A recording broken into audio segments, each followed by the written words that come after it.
Hi guys, welcome back to my channel. কেমন আছো তোমরা সবাই? আশা করছি তোমরা সবাই ভালো আছো, সুস্থ আছো।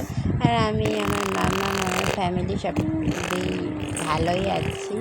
আর আজকে মনটা একটু খারাপ, কারণটা হচ্ছে আজকে বাপের বাড়ি থেকে শ্বশুর বাড়ি চলে যাব, তার জন্য। আর আজকে আমার মা আমার জন্য স্পেশাল মেনু করছে, রাইস। দেখো, ঝরঝরে রাইস। আর আমি গিয়ে একটু কেঁদাতে পারছিলাম, আমি কিছুই কিন্তু করিনি, কারণ আমার মেয়েকে নিয়ে আমার মানে মানে এত দুষ্টুমি করে, খাওয়া নিয়েই 1 ঘন্টা। এই যে চিকেন কষা আর ফ্রায়েড রাইস ভীষণ টেস্টি হয়েছিলো, ভীষণ টেস্টি।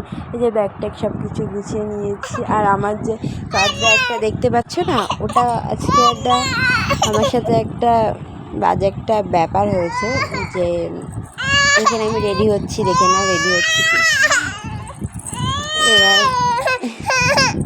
আমার মেয়ে পাশ থেকে চিল্লাচ্ছিল, এই জন্য একটুখানি ভয়েসটা একটু স্টপ করে আবার দেন আমি চালু করছি। দেখো, একটু বেশি কি না, একটু ফেস পাউডার মেখেছি, একটু প্রাইমার, ময়েশ্চারাইজার, আর চোখে হালকা কাজল, আর আইশ্যাডো একটা ক্রিম কালারের, আর একটু পিঙ্ক কালারের লিপস্টিক দিয়ে একটু ব্রাশার করেছি। আর হালকা হালকা নয়, খয়েরি কালারের একটা লিপস্টিক পরেছি। আর সাদা একটা পুঁতির কানে পরেছিলাম। আর আমার ছোটো ননদ যে কুর্তিটা দিয়েছিল, সেটা ফিটিংস করে নিয়েছিলাম এখানে এসে, সেই কুর্তিটা পরেছিলাম। ব্যাস, আর কিছুই পরিনি। আর চুল তো গরমের সময় তোমরা জানো কেমন বাঁধতে হয়, ওপরে একটা পনিটেল, ব্যাস ওরকম।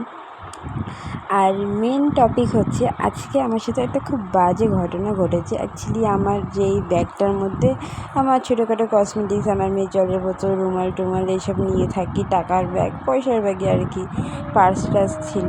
এবার যেহেতু আমার হাজব্যান্ড ফোন করেছে, ফোনটা রিসিভ করে আমি টোটো করে যেহেতু যাচ্ছিলাম, যে পাশেই রেখেছিলাম, কিন্তু কী হলো, কখন পড়ে গেছে আমি বুঝতে পারিনি। ঝাঁকুনির চোটে আমার মেয়ে ছিল, মেয়েকে নিয়েছিলাম, এই জন্য বুঝতে পারিনি। পাশে বাবা ছিল, বাবাও খেয়াল করেনি। এবার যখন আমি কল্যাণীর ওখানে 7 নম্বরে গেছি, তখন হচ্ছে আমার ব্যাগ কোথায়। 7 নম্বর থেকে আমাদের বাড়িটা তাও অনেকটাই দূরে, তাও টোটোওয়ালাটা যে যাচ্ছিল না, সে আর কি অনেক দেখতে দেখতে গেছে। তারপর আমার মা ফোন করেছে যে ব্যাগ কোথায় ফেলেছিস। আমি বলছি, ব্যাগ কোথায় ফেলেছি তুমি কী করে জানলে আমার ব্যাগ কোথায়? তাই মা বলছে যে আমাদের এখানে একটা ফার্মেসি আছে, যেখানে আমি ওর ডাক্তার দেখাই আর কি। তো ওই যেখান দিয়ে যাচ্ছিলাম, আমাদের স্কুল আছে লাউপালি স্কুলের ওখান দিয়ে, একদিন মানে কী বলবো, ওই কাকুটা আমার ব্যাগটা পেয়ে আমার মেয়ে ডাক্তার দেখিয়েছিলাম, ওই সব কিছু ছিল ব্যাগে, দেখে ওই ডাক্তারের ফার্মেসিতে জমা দেয়।